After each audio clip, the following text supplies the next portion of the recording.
What it do, everybody? As you can see, it's your boy. I am here. I probably won't include this part, but anyway.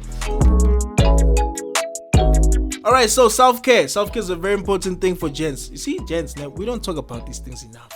We need to come together, man, and cancel some conversations and then insert new ones like self-care. First of all, man, I'm a self-care guy, right? First of all, you see the braces? You get what I'm saying? I'm trying to fix the teeth. Why? Self-care. I love myself. I'm not doing it for anyone. I'm doing it for me to look good. You get what I'm saying? I was once on Accutane. You know those stuff that what do we call it? That procedure. Is it a procedure or is it a something? The English is not coming there, but it's okay. You guys get me. Is it a routine? KG! Yes, it's a treatment. Yes, I was on a treatment for acne. I had a really bad case of acne. People would know me. In fact, when I walk on the streets, they're like, "Is this Lux?" I'm like, "Yeah, man, it's the same guy from first year that you ignored." But anyway, that's what it is. It is what it is. Gents, learn to take care of yourself. Learn to spoil yourself one day. One day, just bless yourself. Do something nice for. In fact, you must do something nice for yourself every day. One thing. Whether it's just giving yourself time to do something, reading a book, something nice. Buy yourself something nice, gents. So hygiene, gents. Again, another conversation that we have to normalize is hygiene. The first one I want to go to, and I'm going to go right in. I'm going to dive right in. There was a conversation, I don't know if it was on social media or somewhere, where someone was talking about it's not a manly thing to wipe your bum. That is foolishness. Wipe your bum, clean yourself. And I know my boys are going to come through with the other knowledge. Away. I think as gents, when it comes to the topic of anger, we choose to take a different perspective or paradigm when we talk about anger. For example, we talk about how anger is a good way to fuel your masculinity, which I think is not a good way to, motivate your fellow gentlemen. You get what I'm saying?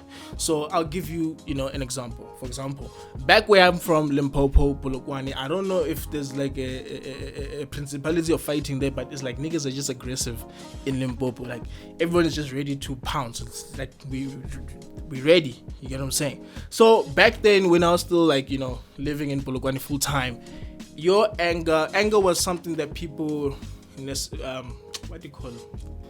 embraced.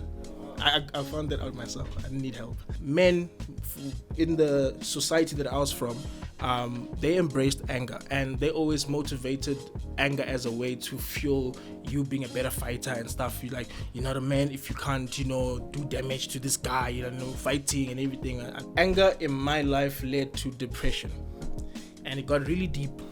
You got what I'm saying? Because it got to a point where I was taught to embrace anger, but I had no one to help me deal with the fact that anger is not actually something that you keep inside. So it led to serious depression, to a point where I was convinced that nah, bruh, life is not for me, and I want to be out of here, bro. But God came through. You get what I'm saying? So how do I deal with anger? I pray all the time, and prayer works. Guys, look, failure is not as deep as we make it, but it also depends what you're failing at. You see, there's different. You see, if you're failing to be a good man to your lady, then that's a big deal. Us as men and even women in society, our grandmothers, our mothers, and our sisters, they have been putting pressure on us from a young age, saying that, hey, look, in order to be a man, you need to do 1, 2, 3, 4, 5, 6, 7, 8, 9, 10 till 100 things that you have to do, right, to be a good man. And then if you fail at one of those things, it's like the world is going to end, because you don't only get persecuted by your family, you get persecuted by other men who are like, what kind of a man are you? You couldn't provide in this certain case and whatever. But anyway, I'm just saying that failure is not something that we should use to pressurize men to do better, because it's not a helping method. You get what I'm saying? We should acknowledge small steps, like I said, I'm not like a Dr. Phil or anything, but that's just my perspective on failure. And I have nothing else to say about failure.